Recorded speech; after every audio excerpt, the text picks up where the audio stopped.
Bismillahirrahmanirrahim. Assalamualaikum warahmatullahi wabarakatuh. Hari ini kita memasuki pertemuan pertama untuk mata kuliah fisika komputasi material fisika. Ya. Adapun deskripsi singkat di perkuliahan ini sebagai pendahuluan.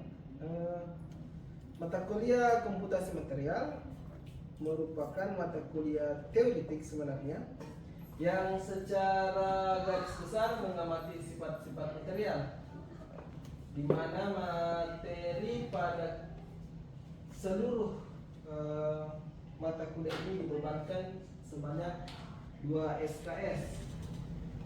Apa yang ingin disajikan dan apa harapan pengajar terhadap mahasiswa yang mengikuti mata kuliah ini adalah mahasiswa dapat mengamati sifat-sifat material melalui proses simulasi.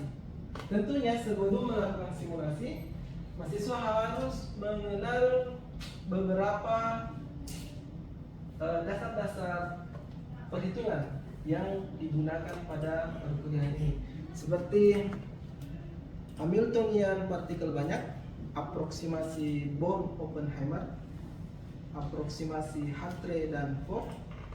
Adapun juga potensial semu yang biasa disebut pseudo potensial. Ada juga set plane wave. Ini adalah bentuk gelombang yang dimunculkan oleh basis setting paling dasar dari sebuah material, misalnya unit cell. Kemudian yang terakhir adalah density functional theory, di mana density functional theory fokus pada densitas dari awan-awan elektron di sekitar atom. Itu adalah dasar-dasar teoritis yang mendasari perkuliahan kita hingga pada pertemuan ke-16. Oke, kita mulai dari sejarah. Ya, konsep yang melatar belakangi mengenai density functional theory. Tentunya density functional theory sudah mengalami banyak sekali perubahan dan transformasi mulai dari tahun berapa ini orang dapat Nobel, saya lupa, tapi di sini di tahun 1910 hingga dengan 1998 kalau tidak salah. Ini John Pople dari Department of Chemistry mendapatkan Nobel Lecture di Quantum Chemical Model. Kemudian disusul oleh Cohen dengan Nobel Lecture Electronic Structure of Matter, Wave Function and Density Functional. Jadi ini adalah dua orang, yang satunya dari kimia dan yang satunya dari fisika. Ini hanya berbeda satu tahun mereka mendapatkan Nobel Lecture-nya. Di keduanya memiliki kesamaan temuan sebenarnya. Dia meminimalisir kinerja komputasi atau komputer dalam menghitung electronic structure dari material. Jadi dia lakukan perhitungan yang memudahkan komputer dalam mengkalkulasi sifat-sifat material. Jadi itu yang mereka dapatkan. Tentunya kalau kita mau bicara tentang temuan harus berdasarkan pada sejarah. Sejarah awal untuk material tentunya harus dimulai dari Rutherford and Bohr. Di mana Rutherford awalnya temuannya adalah gagasannya adalah orbit elektron di tahun 1910. Jadi Rutherford memberikan kita jalan pertama untuk mengenal material terkecil yang pada tahun itu dianggap sebagai unit paling kecil dari semua material. Jadi dia sudah bermain pada orbit elektron. Kemudian di Bohr mereformasi sedikit dari elektron orbit yang awalnya tidak ada tingkatan energi. Kalau di Rutherford mengungkapkan orbit elektron, yang Bohr mengungkapkan tentang adanya tingkatan energi oleh elektron pada inti atom. Kemudian apa yang dipertemukan oleh Heisenberg? Ada yang tahu apa yang ditemukan oleh Heisenberg? Oke, Akmal? Iya. Tentang mengenai kesesuaian atau relasi antara momentum dan energi. Nah, di bagian Heisenberg itu munculnya namanya dualisme ya, di mana kita tidak bisa mengukur secara langsung di mana posisi, yang mana sebenarnya getaran, yang mana sebenarnya gelombang, ya. Jadi kalau partikelnya bergerak secara cepat, dan tentunya kalau partikel bergerak itu pasti ada namanya momentum. Nah, posisinya di mana paling sering partikel itu muncul, di saat itulah muncul impuls pulsa yang paling tinggi. Ini dia. Jadi ini berbicara tentang probabilitas posisi di mana paling sering atau paling memungkinkan kita menemukan partikel itu beraktivitas. Itu bahasa mudahnya, ya. Jadi ternyata untuk menentukan posisi partikel itu beraktivitas paling sering, ternyata bisa dimudahkan lagi proses deteksinya dengan menjadikannya sebagai persamaan gelombang.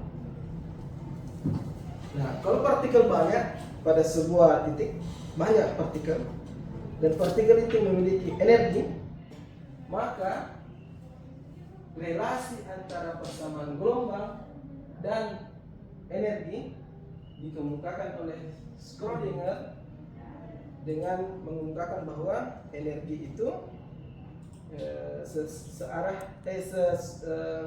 selaras dengan persamaan gelombang. Jadi dia menjadikan temuan Heisenberg dalam bentuk persamaan gelombang. Oke. Ya, kita lihat lagi sekilas ke belakang. Ini adalah Dirac.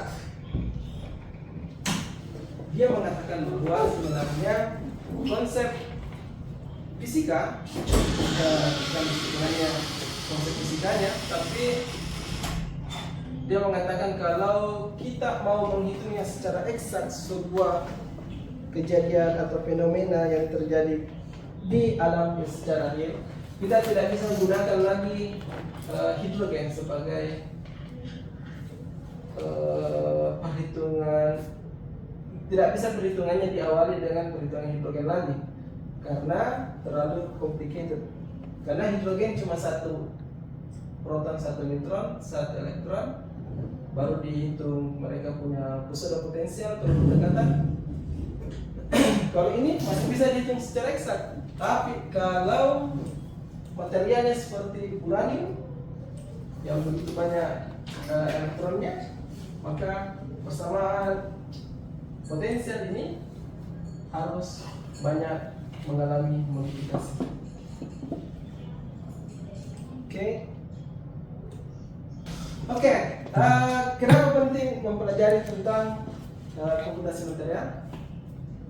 Satu hal yang harus disadari di awal adalah unpredictable dan predictable.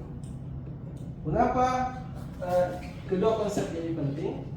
Itu dikarenakan kalau kita mau memprediksi kelakuan manusia, itu terlalu banyak probabilitas. Karena kenapa? Kecenderungan manusia atau makhluk hidup itu terlalu banyak, terlalu bias. Karena kita tidak bisa memprediksi manusia misalnya sedang tidur, apakah dia langsung ingin bekerja pada saat dia bangun, atau dia melamun setelah dia bangun. Itu adalah salah satu bentuk unpredictable dari kegiatan-kegiatan manusia. Sedangkan kalau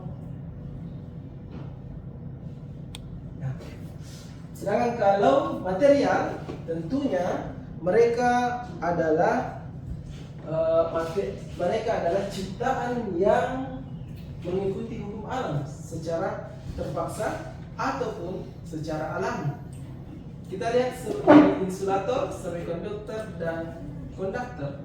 Tentunya kalau dia bersifat insulator, kita bisa memastikan bahwa mereka memiliki jarak antara valensi band dan conduction band yang lumayan jauh. Sedangkan kalau semikonduktor, tentunya valensi band dan conduction bandnya memiliki jarak yang lumayan dekat atau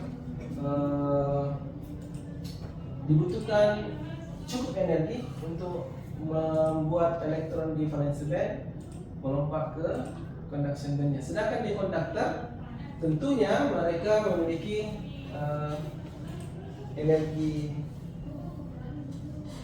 gap yang sangat tipis sehingga mereka termasuk pada material dengan konduktivitas listrik, panas ataupun bunyi yang sangat baik, karena energi gap antara valensi band dan conduction band itu hampir rapat. Nah, bagaimana kalau si materialnya itu tidak serta-merta dalam impuritas 100%? Kita harus memprediksinya di bagian komputasi material, di mana dapat saja terjadi peristiwa interstitial impurity ataupun vakansi ataupun defect. Interstitial impurity itu bermaksud pada ada atom atau partikel tamu yang bisa menempati posisi domain dari susunan atomik material utamanya. Itu namanya interstitial impurity. Kemudian kalau vakansi bermaksud adalah atom dari material utama itu hilang. Bisa saja dikarenakan oleh pemanasan, efek perubahan pH ataupun tekanan. Jadi ada satu atom yang bisa lepas dari struktur dari material utama. Kemudian apa kalau defect? Defect itu seperti kerusakan, ya, di mana ada atom tamu yang hadir di antara susunan atom material utama, sehingga dia membuat terjadinya microstrain di antara atom-atom utama. Itu adalah salah satu 3 dari beberapa banyak respon dari material ketika terganggu oleh external force ataupun internal force dari material utama itu sendiri. Oke. Sedangkan kalau sifat kelistrikan, tidak mungkin bisa kita temukan bahwa jika dia partikel positive charge, tentunya force-nya itu adalah pure.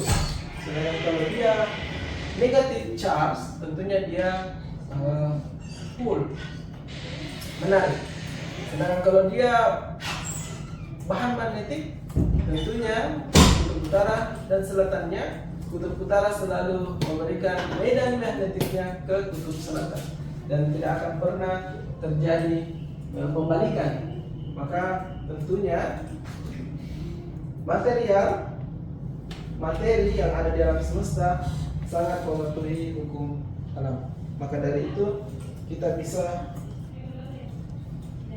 mengatakan bahwa mereka adalah bahan yang dapat diprediksi, predictable.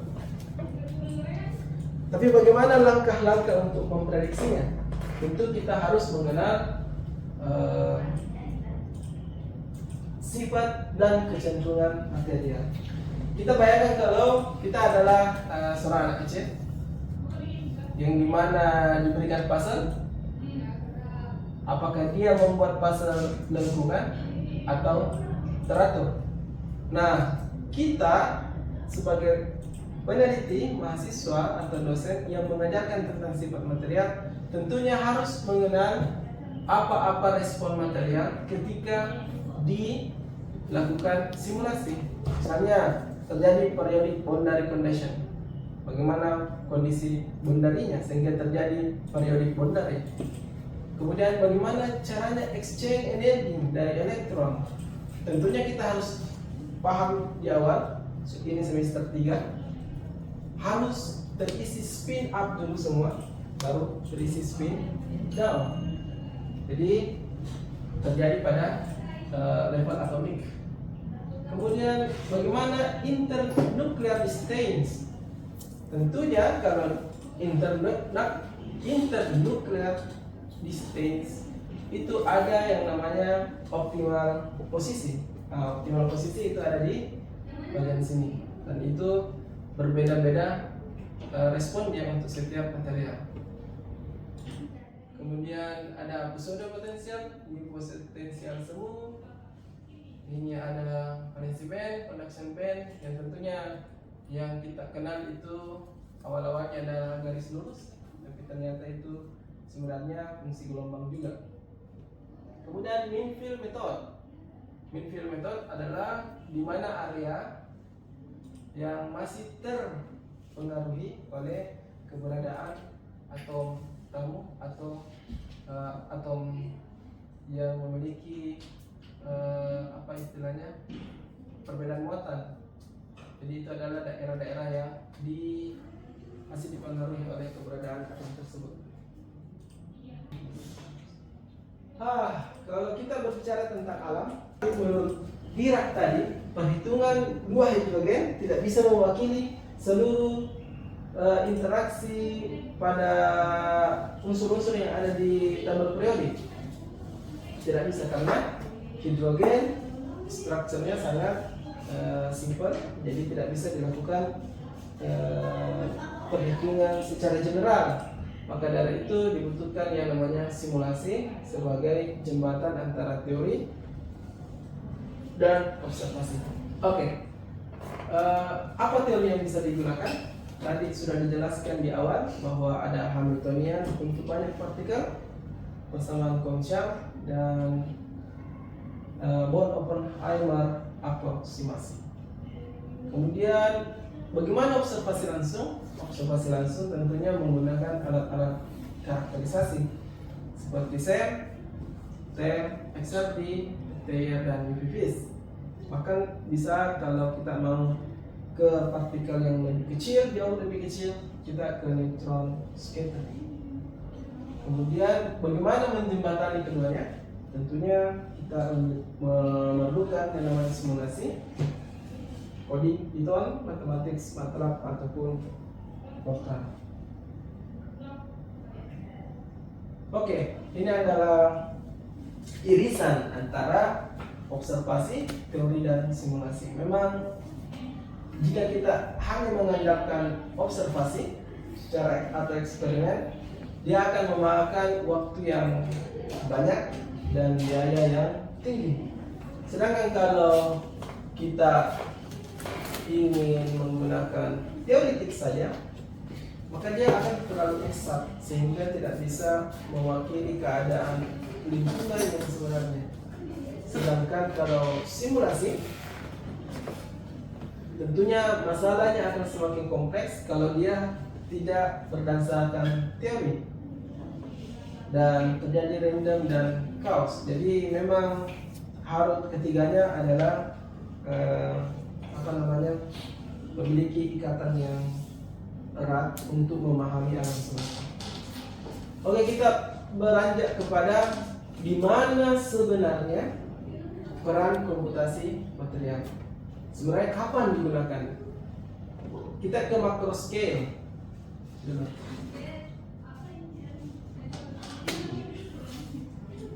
Oke, kita ke makro scale.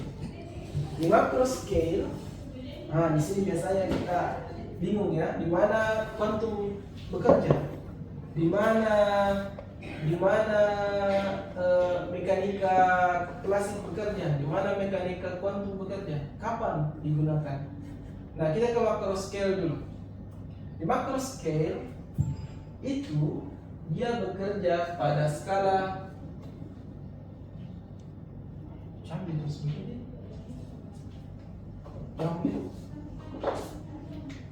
kalau di macro scale dia bekerja pada skala milimeter hingga desimeter, dan waktu kontaknya itu skala second. Jadi kalau ada material yang ukurannya misalnya 10 cm, ada juga material ukurannya 10 cm, dia bertabrakan seperti ini selama 1 detik baru terlepas, maka kita sedang bekerja di dimensi macro scale. Itu dia seperti tadi tumbukan 2 benda dan ini penjelaran suhu pada benda padat. Itu dia continuum model. Bagaimana dengan microstructure? Dia masuk pada skala mikro dengan waktu kontak mikrosecond. Jadi 10 pangkat minus 6 meter, 10 pangkat minus 6 second. Kapan itu terjadi? Ketika ada material dengan ukuran 1 mikrometer misalkan berinteraksi dengan gelombang elektromagnetik sekian mikrosecond, maka kita bekerja di microstructure. Ini masih agak besar, tapi dia masih bisa dijelaskan oleh mekanika klasik. Nah, bagaimana kalau kita masuk ke atomic radius atau skala atomik? Nah, kita sudah masuk kepada kinetik Monte Carlo. Misalnya ada gas dimampatkan ke dalam kotak, kemudian digoncangkan. Nah, setiap partikel-partikel yang ada di kotak itu dia berinteraksi dengan skala nanometer sampai mikrometer dengan skala atau durasi kontak nanosecond. Jadi di sini sudah tidak bisa digunakan mekanika klasik. Kita harus masuk ke mekanika kuantum. Karena kenapa? Terlalu banyak partikel yang berinteraksi dan terlalu singkat proses interaksinya. Maka hadirlah yang namanya mekanika kuantum. Nah, masuk lagi yang lebih kecil. Skalanya Armstrong dan waktu interaksinya adalah femtosecond. Jadi itu masuk ke X-ray fluorescence sebenarnya. Ya, XRF. Kalau dia fluorescence. Kalau ada energi mengganggu kestabilan material skala atomik, maka di kalau fluorescence itu memanfaatkan waktu menyalanya sebuah material. Kalau kena X-ray dia berpendar, dia masuk ke sini. Jadi hitungan energinya itu masuk dalam wilayah kuantum mekanik. Ataupun seperti ini, hopping elektron. Jadi elektronnya berpindah ke setiap atomik yang ada di dekatnya. Jadi dia seperti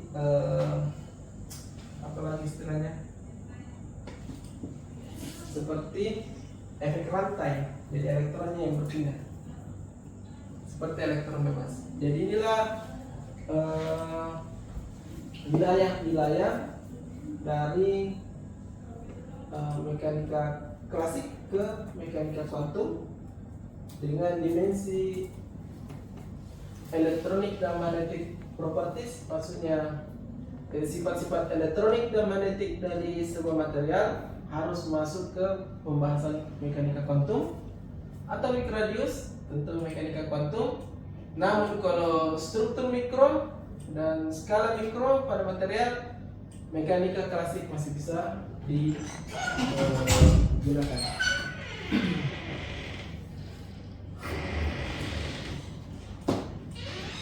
Nah, apa yang mau diprediksi? Yang perlu diprediksi di dalam komputasi material adalah self consistent field. Itu yang pertama. Kenapa self consistent field itu penting? Self consistent field itu seperti energi, ini adalah jarak atomik.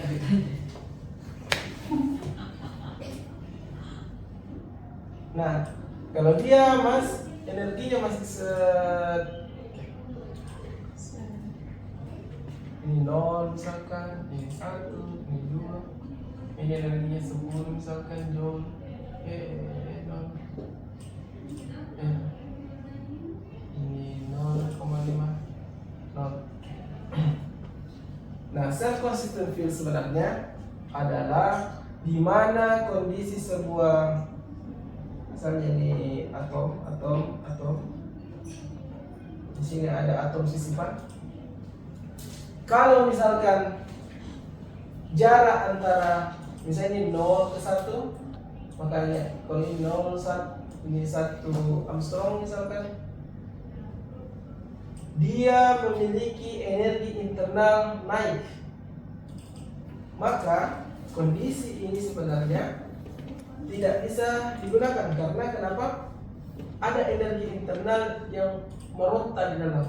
Maka sebenarnya kalau dia didekatkan seperti ini, maka atomiknya akan menjauh. Jadi dia tidak sama lagi dengan 1 Armstrong, tapi besar tadi 1 Armstrong. Ini gambar A, ini gambar B. Jadi dia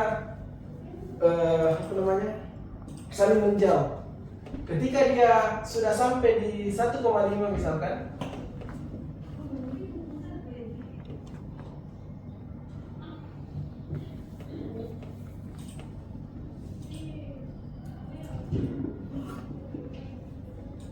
dia sudah mulai membaik, maksudnya sudah mulai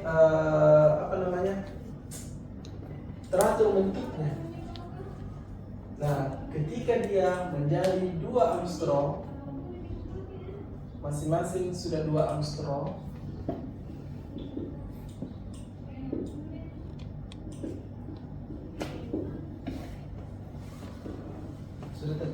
sudah jaraknya atas bawah kiri depan belakang sudah 2 Armstrong, ternyata energinya menjadi stabil.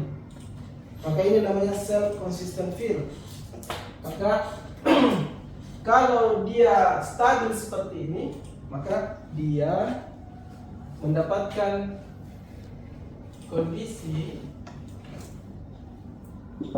sama dengan 0. Tidak ada energi keluar, tidak ada energi masuk ketika jaraknya 2 Armstrong, maka dia energinya tetap. Maka pada saat itulah kita bisa memprediksi berapa sebenarnya energi total dari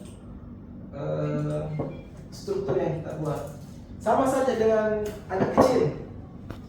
Kalau dia larian di sekitar kita tidak bisa tahu berapa ukuran bajunya. Nah, kalau dia tetap berdiri, kita pasang bajunya, kita bisa tahu ukuran bajunya sebenarnya seperti apa. Kemudian setelah kita memperoleh self consistent field dengan kondisi yang optimal, maka struktur ini kembali dioptimalisasi karena kita tidak tahu di jarak yang mana sebenarnya optimal di bagian sini, apakah 2,1, 2,2, 2,3. Maka disitulah muncul yang namanya iterasi. Langkah ketiga adalah tentunya kita sudah bisa masuk ke penentuan sifat elektronik, sifat magnetik, konduktivitas thermal, dan sebagainya. Jadi ini langkah yang harus dilakukan sebelum melakukan prediksi sifat material.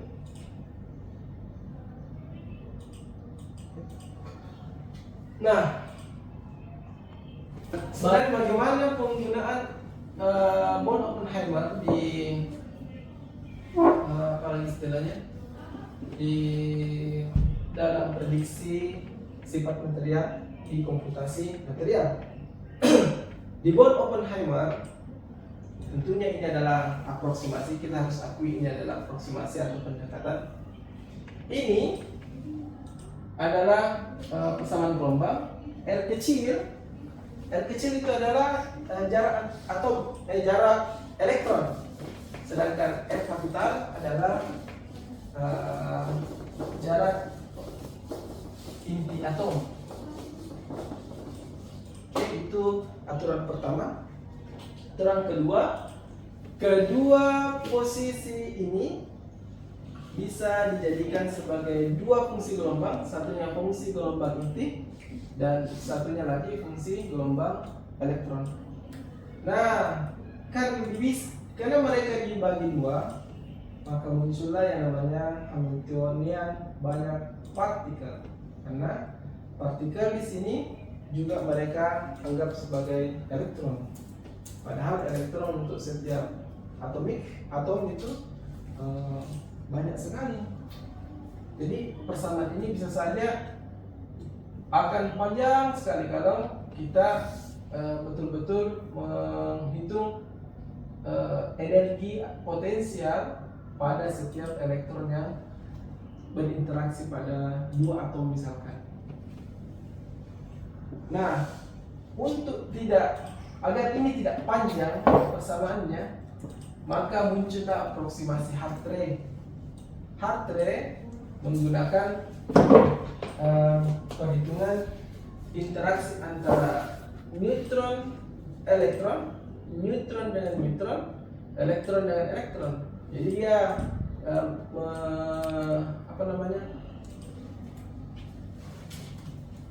meringkas Hamiltonian banyak partikel menjadi persamaan yang pendek, karena dia menjadikan atomic unit, kan ini nilainya ada semua ya, massa elektron ada juga charge-nya,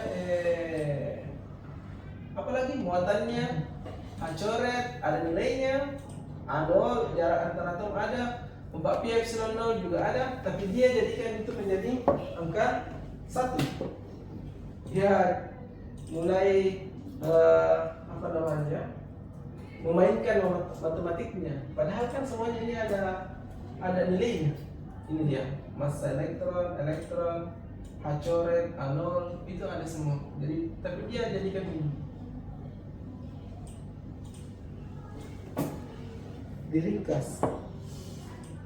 Nah, ini adalah persamaan gelombang dari Schrödinger, yang dimana, kita lihat dulu slide terakhirnya, dimana energi total pada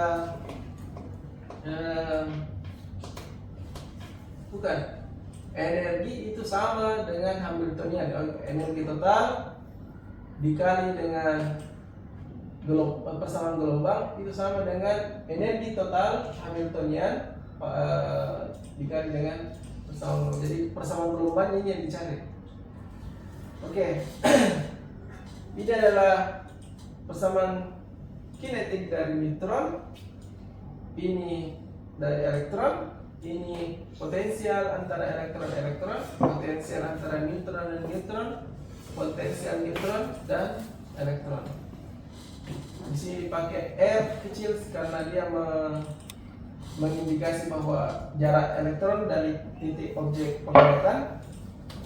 R kapital dijadikan sebagai vektor posisi terhadap objek pengamatan, dan di sini R kecil dan R kapital karena mengindikasikan jarak antara elektron ke neutron, jarak neutron ke elektron. Jadi seperti itu cara pemakaian rumusnya. Pekan depan kita akan masuk kepada persamaan Schrödinger dengan kondisi Hamiltonian banyak partikel dan menggunakan pendekatan Hartree. Jadi nilai-nilai H coret di sini akan hilang menjadi angka 1. Maka pekan depan kita akan membahas perintahan banyak partikel serta melakukan simulasi. Mana ya simulasinya? Nih, simulasinya untuk material dengan K poin 8 kali 8 kali 8. Maksudnya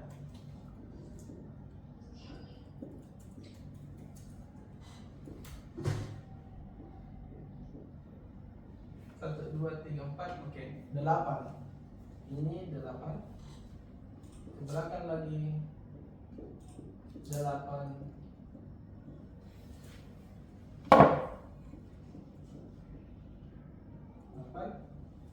Kemudian ke bawahnya lagi bisa ke sini. Jadi materialnya agak kompleks ya. Jadi dia Y, X, Z. Jadi kita menghitung berapa energi ke depan, berapa energi ke belakang, dan seterusnya. Kemudian di sum artinya di apa istilahnya? Disatukan jumlah bensnya. Ini adalah pita valensi, pita konduksi. Jadi tadi pita valensi itu yang kita lihat, pita konduksi, pita valensi, conduction band, conduction valensi. Oke. Sorry. Pita konduksi, bahasa Indonesia pita valensi. Tadi kita lihat dia pita valensi, elektron di sini, hole di sini. Tapi kalau dia ada energi, ini menjadi kosong, ini naik ke sini, ini jadi hole, ini elektron, kondisi menjadi oke.